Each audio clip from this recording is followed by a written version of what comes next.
Konnichiwa minasans! Hello guys, it's Weeaboo Pins here. You can call me Weebs, and this is the 4th episode of Weeaboo Deathmatch. This deathmatch is between the demon cyborg Genos and the symbol of peace, All Might. Let's get into it. Before getting into the battle, I kind of want to thank the thread from Comic Vine that had the same exact matchup between Genos and All Might. However, there are a few issues with it, such as people taking sides with their biases and power scaling inconsistencies that didn't seem to make any sense. So, I decided to take the battle into my own hand. Anyway, let's transition into the rules. The rules for Weeaboo Deathmatch are pretty simple. No curb stomps, cannon abilities, and the best fighter wins. Anyway, starting us off, we have Genos from One Punch Man.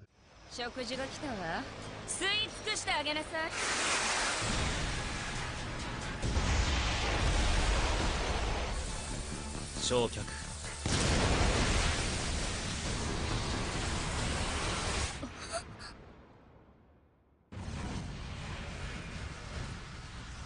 お前を排除するそのまま動くな Genos, the demon cyborg. Before I start actually scaling for Genos, I kind of want to explain which version of Genos I'm scaling. Genos throughout the series gets a series of upgrades and other things and whatnot to make him better, stronger, and faster. I am scaling G4 Genos. I'm not scaling after G4 Genos. The current Genos as of June of 2018 is not being scaled. I'm scaling G4 Genos. Anyway, scaling Genos' abilities, Genos has above average intelligence. Genos is part machine. He has a supercomputer-like intelligence where Genos is able to process things easier and quicker than a normal person. Therefore, Genos' intelligence, by proxy of being a cyborg, is above average. Genos has above average intelligence. Moving on to Genos' speed, this is where things get a little bit more interesting. I'm going to state it now, Genos' speed is supersonic plus potentially hypersonic. Now, let me explain how I got to this conclusion with scaling. Speed of sound sonic moves at Mach 1. He moves at the speed of sound. It's something that's been established way early in the series when he was introduced. The Deep Sea King moves at transonic speed, which is Mach 0.5 to 0.9, which is faster than the eye can see. Sonic versus Deep Sea King. Sonic is moving at Mach 1, and the Deep Sea King is not able to tag or challenge Sonic moving at this speed. As the fight progresses, the Deep Sea King begins to awaken. An awakened Deep Sea King is now able to challenge Sonic. Sonic versus the awakened Deep Sea King now has to evade the Deep Sea King, and that means he must be moving at supersonic plus speeds. This is Mach 2.5 to Mach 5. How does Genos factor into this? Genos versus Sonic was able to tag and challenge Sonic, which means Genos must have been moving at supersonic plus speeds to challenge Sonic. However, Genos is ultimately outspeeded by Sonic, who is probably moving at hypersonic speeds. Therefore, by simply scaling, Genos is supersonic plus. He is not higher, he is not massively hypersonic, and I'm not entirely sure where people are getting that kind of conclusion from. But Genos, as far as we've seen in the series, is supersonic plus. Moving on to Genos' strength, Genos was able to destroy the House of Evolution. When he destroyed the House of Evolution, he destroyed a big section of a mountain with it. This is in the beginning of the series. As the story progresses, Genos receives a bunch of upgrades that make him stronger and faster. Logically speaking, Genos should be able to destroy a mountain now at this point. But to back this claim, Genos has been handling city-level threats for a while now within the series. The Deep Sea King is a city-level threat. He was ranked a demon. Looking at One Punch Man, demons are considered to be a threat to an entire city and the population of a city, which means the Deep Sea King was a city-level threat that Genos handled easily. Genos had the upper edge against the Deep Sea King, and Deep Sea King was barely able to get Genos until Genos put his guard down, only because of the civilians. However, to add on to this, during the martial arts tournament, Genos left to go fight a bunch of city-level threats. He went to go fight a bunch of demon-level monsters, and he was defeating them easily throughout the entire thing. I believe if the numbers are correct, Genos fought 6 demon-level monsters like they were nothing. So therefore, by simple logic and scaling, Genos is mountain level. Anyway, looking at Genos' other stats, I kind of want to talk more about his durability than anything else. A lot of people are under the assumption that Genos is super weak. To a degree, yes, but to some degree, no.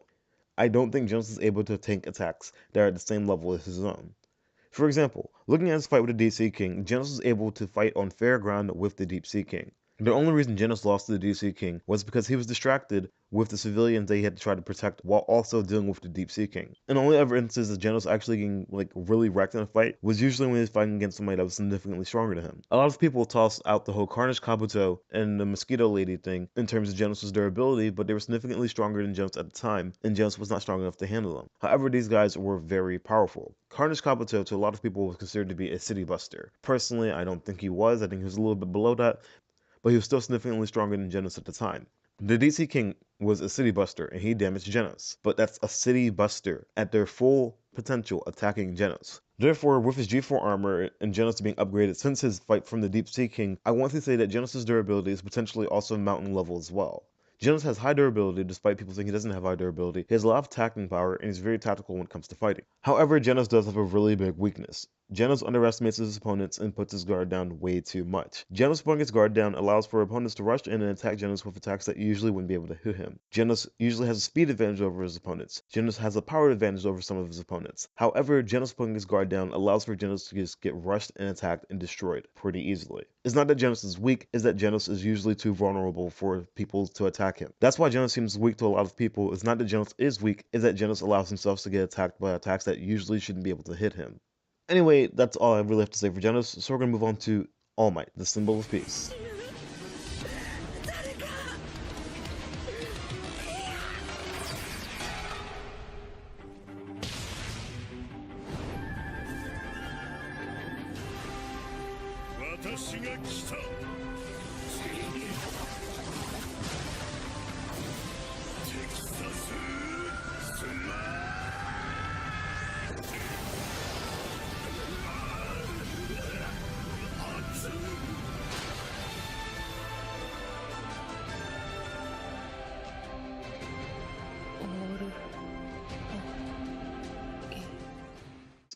All Might, the symbol of peace, the number one hero, the user of One for All. Before actually getting into the details of All Might, I want to say that I'm scaling All Might for his prime. So I'll be trying to respectfully scale All Might to the best of my capabilities from the information that we've been given within the series. All Might has a quirk called One for All, and what One for All essentially is a boost to anybody's physical abilities. In layman's terms, it's super strength. Starting off with All Might's intelligence, seeing as it's the easiest thing to calculate for, there's no real indication that says All Might is really smart. However, I do want to say that All Might must be above average when it comes to his intelligence. As he's able to go against supervillains and organizations and be the number one hero and actually maintain peace, he has to be above average when it comes to his intelligence. He knows how to quickly handle and assess a situation and adapt to it accordingly to protect people, but also defeat villains. Anyway, moving on to All Might's speed. All Might's speed is an interesting thing to calculate, seeing as there aren't that many feats to calculate it for him. Anyway, looking at the encounters that we've seen with All Might, we can look at the Nomu situation. During the Nomu situation, All Might was moving faster than the eye can see, as he went in and saved Deku and his friends from the League of Villains. He did this all without anyone noticing what he was doing, which is pretty impressive. However, that isn't the limit of All Might's speed. During All Might's confrontation with All For One states that All Might moved at 5 kilometers in only 30 seconds. That's about 166.7 kilometers per second, translating to about 372.8 miles per hour.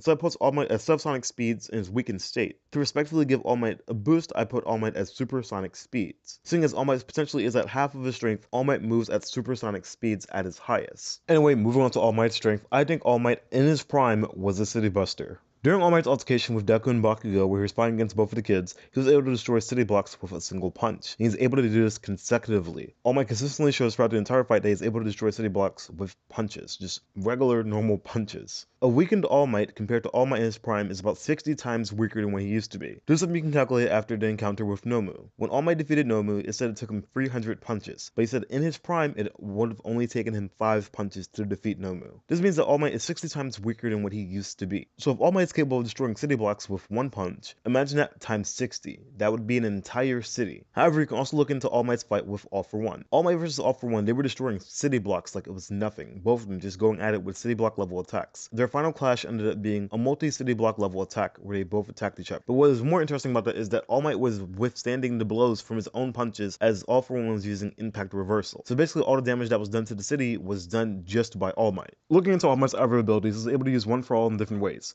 Anyway, moving on to All Might's weaknesses, he doesn't really seem to have any besides the fact that he is human. Therefore, he can take damage like any other normal human, and it can impact him. For example, during his altercation with Bakugo and Deku, Bakugo was able to do a small amount of damage to All Might. But another thing to really consider is that All Might is in a weakened state due to taking a lot of damage from somebody like All For One. I'm not entirely sure where All Might's limit is in terms of taking damage, but All Might can take damage. Attacks hurt him. They can hurt him a lot, depending on how powerful the attack is. Anyway, that's pretty much it for All Might's weaknesses. There's nothing that's really a glaring weakness. And that's one thing to really keep in mind, that All Might is still human. He feels pain. Anyway, getting to the outcome of the Weeaboo Deathmatch, the winner of this Weeaboo Deathmatch and the better fighter is... じゃあ殺し合いですか。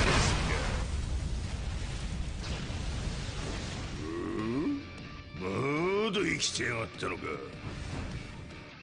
The Demon Cyborg, Genos. Now, I know a lot of people aren't going to be happy with this kind of conclusion, but let me explain. Genos wins simply by having versatility, agility, and speed over somebody like All Might. All Might does not have enough answers for somebody like Genos. Genos is faster than All Might. Genos moves at supersonic plus speeds. All Might at his prime moves at supersonic speed. Now, I know the scaling is merely just speculation, however, I genuinely don't believe that All Might was moving anywhere faster than supersonic speed. Therefore, Genos is able to evade most of All Might's attacks. All Might would have to close in to attack somebody like Genos. All Might has no long-range answers for somebody like Genos.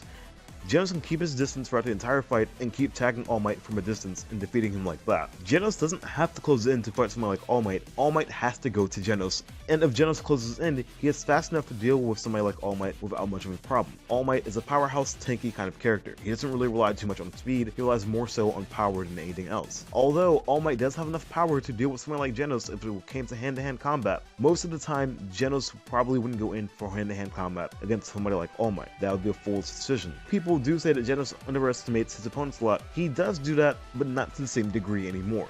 This is seen after his altercation with Speed Sound Sonic. He prepared a special technique to stop Speed Sound Sonic. He is not underestimating his opponents anymore. He is adapting to the people that he has to fight against. He's making sure that he's getting stronger, make sure he's getting faster, but also he's developing techniques to deal with people that are stronger and faster than him. Genos, with a broken arm, was still able to take a beating from the Deep Sea King like it was nothing. He was still able to fight on with one arm.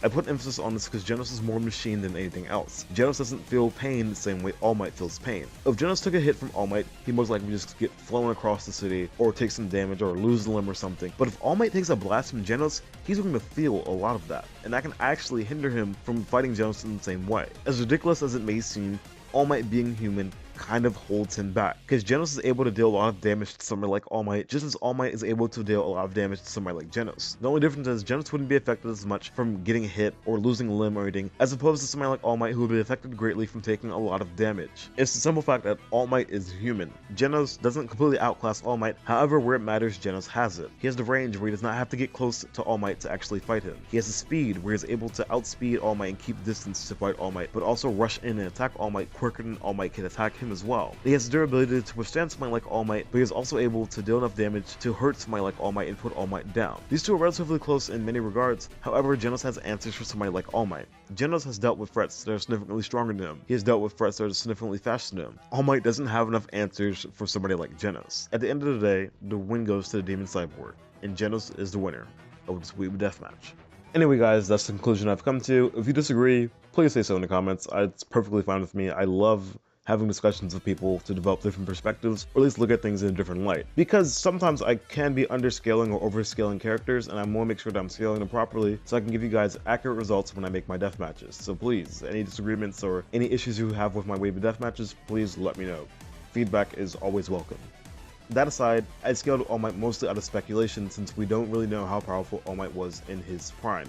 However, I scaled him pretty closely to how most people scaled All Might in different versus battles, but also in All Might respect threads as well. So hopefully this is accurate enough that people are willing to accept it. I wasn't expecting to have this deathmatch out so soon. However, with these two not being main characters within their own respective series, it was pretty easy to scale them, or at least it was quicker to scale them than usually scaling a main character from the series, which can take a long ass fucking time depending on how long the series is. With that being said, I'm not entirely sure who I'm using for the next Weeaboo Deathmatch. I did get a few suggestions with my Nagisa vs Genos Weeaboo Deathmatch. I'll be looking into those, seeing if I can use characters from those Weeaboo Deathmatches or using one of the suggestions for the next Weeaboo Deathmatch. But I'm not entirely sure yet, so we'll see or we'll find out. I usually announce who I'm going to be using on my Twitter. If you want to follow my Twitter, here's the plug right here. Weeaboo Opinions, blah blah blah. If you want to see me rant about bullshit or give really pointless opinions that nobody cares about, because that's what people do on Twitter, whatever.